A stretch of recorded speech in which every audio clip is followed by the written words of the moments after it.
तो आप प्रवचन को रोज 10-5 लोगों में शेयर भी करें, इससे बहुत पुण्य होगा।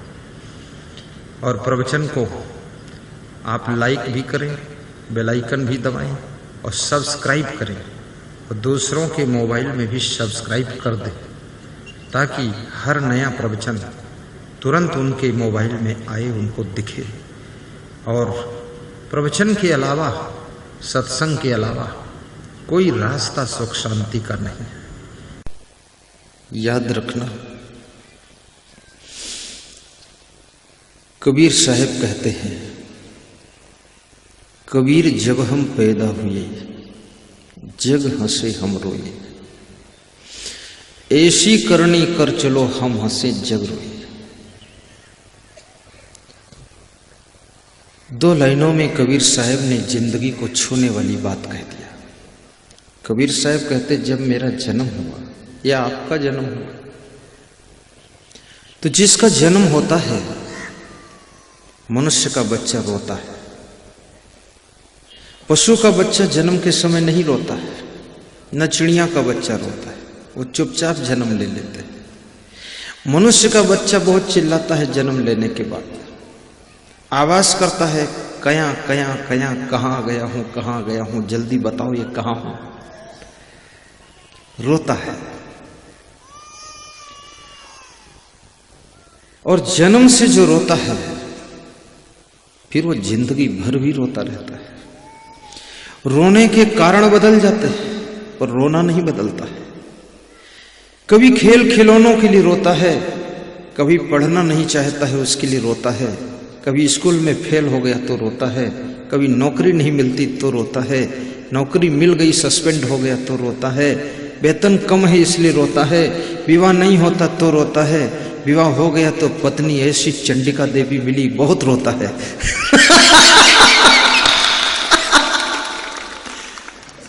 खूब रोता है।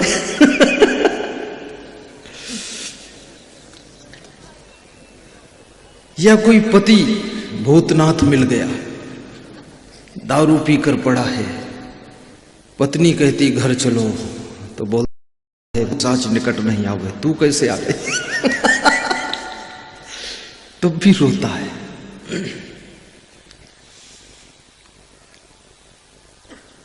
बेटे नहीं जन्म ले रहे तो रोता है, बेटे हो गए, बेटे कहना नहीं मानते इसलिए रोता है,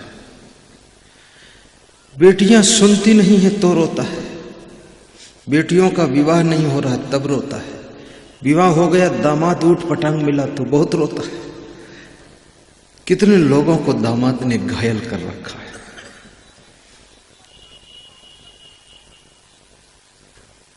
गरीबी आ गई तो रोता है, बीमारी आ गई तो रोता है, सारी जिंदगी रोते रोते गुजर जाती है।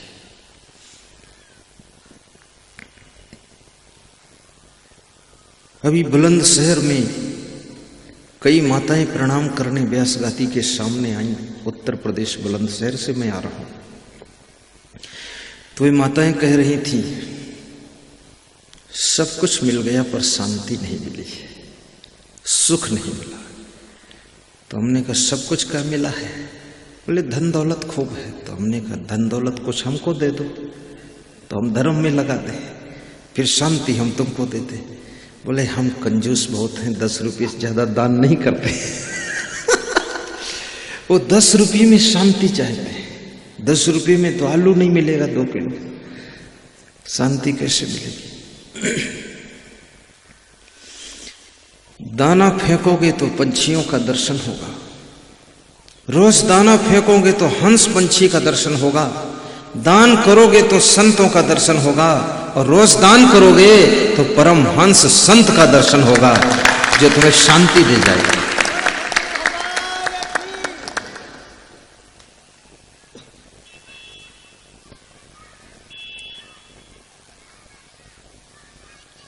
दुख को सुख में बदलने की कला सिखाऊंगा, दुख आने पर भी तुम दुखी ना हो, ऐसे फार्मूले बताऊंगा। दुख ना आए ये तो संभव नहीं है, लेकिन दुख आने पर भी तुम दुखी ना हो, यह संभव है। कहीं ओले गिरेंगे, भूकंप आएगा, बाढ़ आएगी, अकाल पड़ेगा, डिस्टर्ब तो होगा ही। कोई पड़ोसी डिस्टर्ब करेगा, कोई रिलेटिव डिस्टर्ब करेगा, लेकिन किसी के दुखी करने से भी दुखी ना हो। गरीबी भी तुमको दुखी ना कर पाए, बीमारी भी तुमको दुखी ना कर पाए, घर की समस्याएं भी तुमको हिला ना सके। आंधी जब हमें हिला देती, ठंडी जब हमें कपा देती, मुस्कान तुम्हारे अधरों की दे जाती बड़ा सहारा है, दे जाती बड़ा सहारा है। ये दुख की आंधियां, संघर्ष के तूफान और पीड़ा की कंपन हर व्यक्ति की जिंदगी को हिला देती है, डगमगा देती है।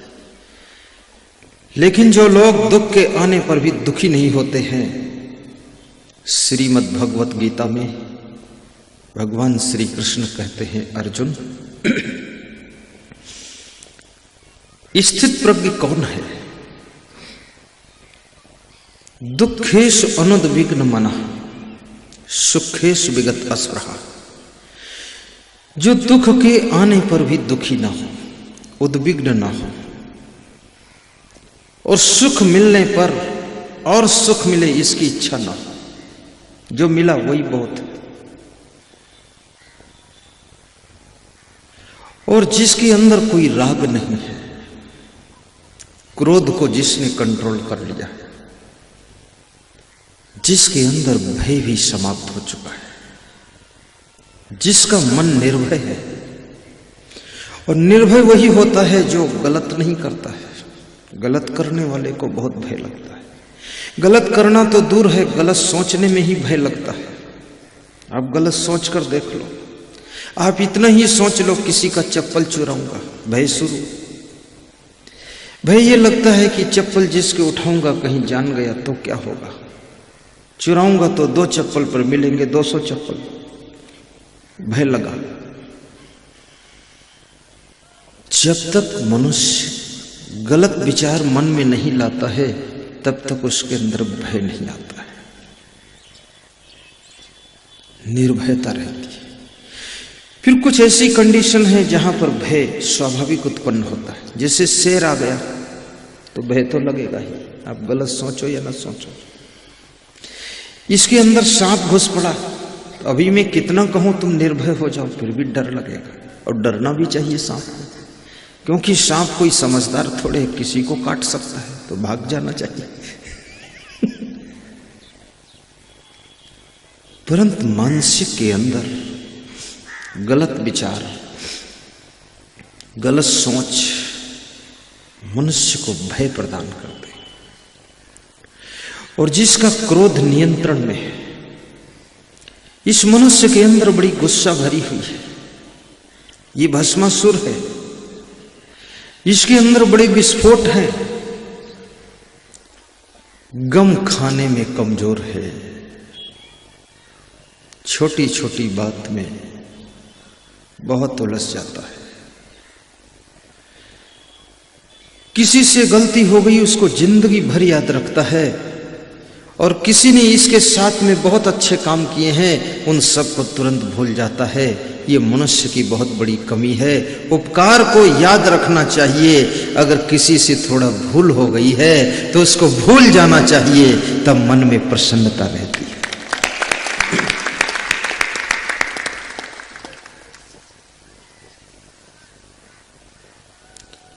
माँ बाप के उपकार को भी याद कीजिए, अपने पति के उपकार को याद करो, बेटों की सेवा, लाड़ी की मेहनत को धन्यवाद दो।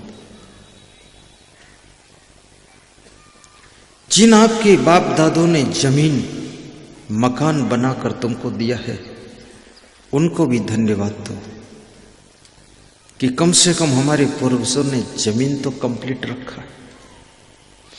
उनके प्रति रोष और जोश मत रखो।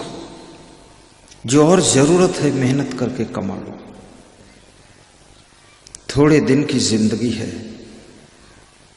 क्यों उलझ रहे हो? और तुम्हारे मन का पूरा कोई नहीं कर सकता है। स्वयं तुम तुम्हारे मन का नहीं कर पाते हो, चूक जाते हो। तब तुम कहते हो मेरे से गलती हो गई, ऐसा करता तो ठीक था, वैसा करता तो ठीक था। तो दूसरों से भी भूल हो सकती है, उनको क्षमा कीजिए।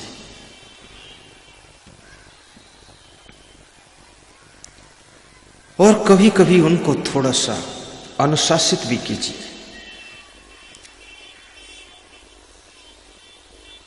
परस्पर का प्रेम घर को स्वर्ग बना देता है। आपस की नफरत घर को नरक बना देती है। हंसता हुआ सवेरा, मुस्कुराती हुई दोपहरी, प्रसन्न की सांझ, गदगद मन की रात जिंदगी को आनंद से भर देती है। सवेरे उठो, थोड़ा हंसते हुए नजर आओ। लोग दूसरों के साथ में हंसते हैं, दूसरों के साथ में मुस्कुराते हैं, लेकिन अपनों के साथ में बड़े मायूस रहते हैं। कभी कभी अपने बूढ़े माँ बाप के पास भी बैठकर हंस लेना, कभी अपनी वाइफ के साथ बैठ करके हंसकर बात कर लेना, कभी अपने बेटों और बहुओं के साथ में बैठ करके प्रेम की चर्चा कर लेना। मैं गारंटी से कहूंगा, आपको मंदिर जाने का समय मिले न मिले, तीर्थ नहाने का वक्त मिले न मिले, पर सारे मंदिरों का फल, तीर्थ स्नान का फल आपको इसी से मिल जाएगा।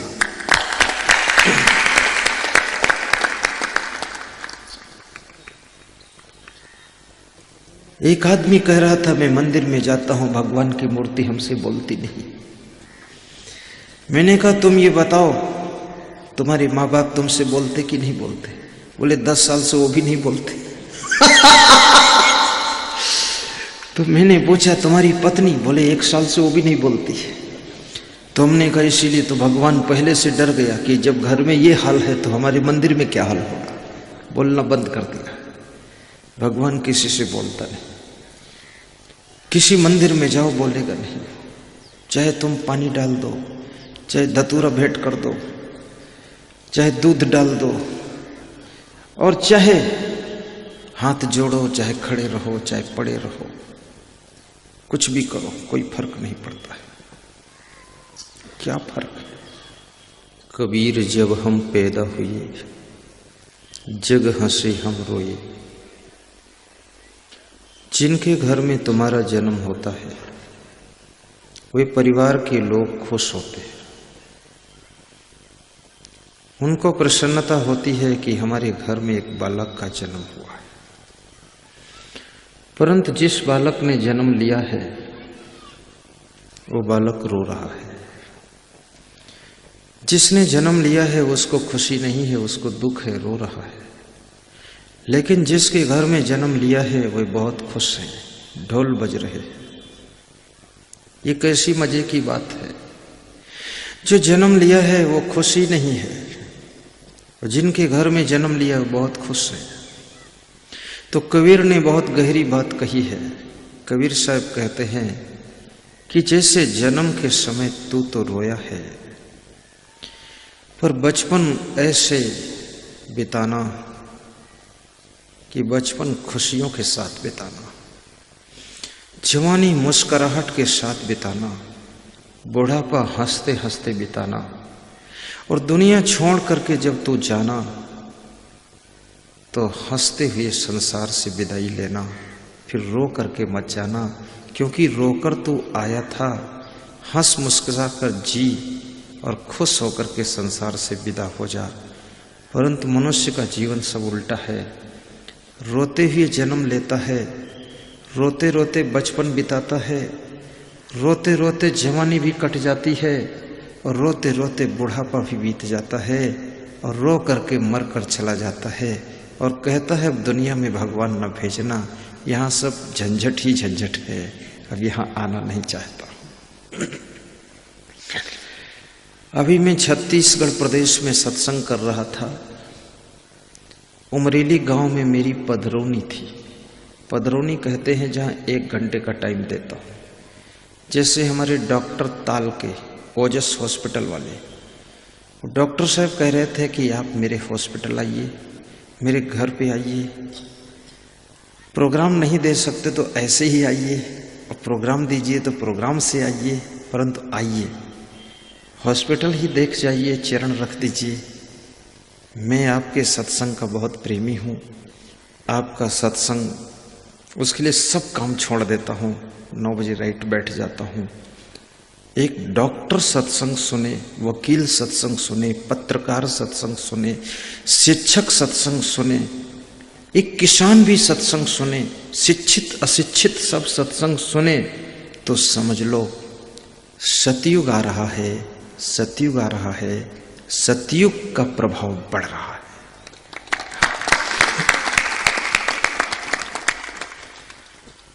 तो वहां पधरौनी के लिए 1 घंटे के लिए मैं गया था। हमारे भक्त का नाम था श्री बनवारी लाल देवांगन। बड़ी श्रद्धा से 2 साल से पधरौनी मांग रहे थे, आधा घंटे का समय। तो उनकी हिम्मत टूट गई थी, अब नहीं आएंगे ऐसा लग रहा। 2 वर्ष हो गए, और जिस रोज हिम्मत टूट रही थी उसी रोज मेरा फोन पहुंचा कि मैं कल आ रहा हूं। तो उनके यहां जब पहुंचा तो वे कह रहे थे कि हिम्मत टूट ही रही थी, आपका फोन आ गया। मैंने कहा आस रखो, निराश ना हो, भगवान के घर देर है अंधेर नहीं है, आज नहीं तो कल समय मिलेगा। तो उनके जो पिताजी थे वो मेरे पास में आए, बुजुर्ग थे। बोले ऐसा आशीर्वाद दो, सिर पे हाथ रखो कि अब ऊपर चला जाऊं। ऐसे हाथ उठा के बताए ऊपर चला जाऊं। तो हमने कहा ऊपर सीट खाली है कि नहीं, ऊपर भेज दूं, वहां झगड़ा शुरू हो जाए तो अभी इधर ही रहो। बोले नहीं नहीं, अब नहीं रहना है, मुक्ति धाम जाना है, बस बहुत हो गया। तो पीछे से उस बूढ़े आदमी की पत्नी डोकरी बुढ़िया खड़ी थी, और बोली मेरे को भी साथ में आशीर्वाद दो, मैं भी ऊपर साथ में चली जाऊं। तो बूढ़ा बोला तू मत जा, तू यहीं रह, नाती पोता को डील करना, मैं अकेले जाऊंगा। मैंने कहा जब नाती पोता की चिंता है तो तुम क्यों जा रहे हो? बोले मैं जीना नहीं चाहता हूं, बहुत झंझट है यहाँ। तो हमने कहा इस बुढ़िया के लिए, बोले ये झेल सकती अभी, इसके ताकत है, थोड़ा अपनी लाड़ी से लड़ेगी ये। पर मैं तो कमजोर हो गया। अब आदमी संसार से बहुत ज्यादा ऊब रहा है, लोग रहना नहीं चाहते। क्यों? एक आदमी की जिंदगी दूसरे आदमी की जिंदगी को डिस्टर्ब करती है। बेटे की गलतियां बाप को संसार से बैराग करा देती है। बहू की भूल सासू के अंदर बैराग्य भर देती है। सासू का उल्टा पलटा काम लाड़ी के अंदर निराशा भर देती है। दामाद का उल्टा व्यवहार पूरी ससुराल में उलझन पैदा कर देता है। हमारी आपकी शांति भी एक दूसरे से जुड़ी हुई है, शांति भी स्वतंत्र नहीं है। इसलिए किसी की शांति को बिगाड़ो मत। जो दूसरों की शांति को बिगाड़ता है उसकी शांति पहले ही बिगड़ जाती है। जो दूसरों की शांति का ख्याल रखता है उसकी शांति कभी भंग नहीं होती है, वो हमेशा शांत रहता है।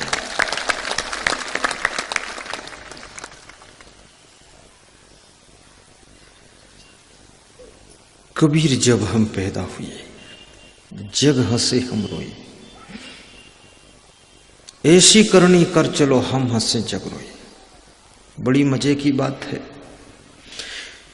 तुम्हारा जब जन्म होता है तो कबीर साहब कहते हैं तुम्हारे परिवार के लोग बहुत खुश होते हैं।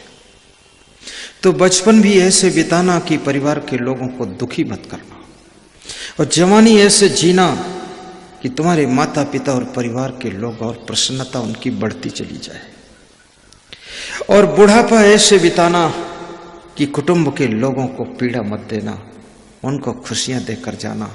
बुढ़ापे में भी कुछ ऐसी बातें करना जो सबको आनंद आता रहे। क्योंकि जन्म के समय तुमने खुशियां दिया है तो बचपन में भी खुशियों के फूल खिला दो, जवानी में भी खुशियों की खुशबू फैला दो और बुढ़ापे में भी खुशियों का खजाना लुटा दो और मरते समय खुशियों की धरोहर अपने कुटुंब को दे करके विदा हो जाओ और स्वयं खुश होकर के जाओ और तुम्हारी याद में, तुम्हारे वियोग में कुटुंब के लोग रोते रहें पर तुम हंसते हंसते दुनिया छोड़कर चले जाओ।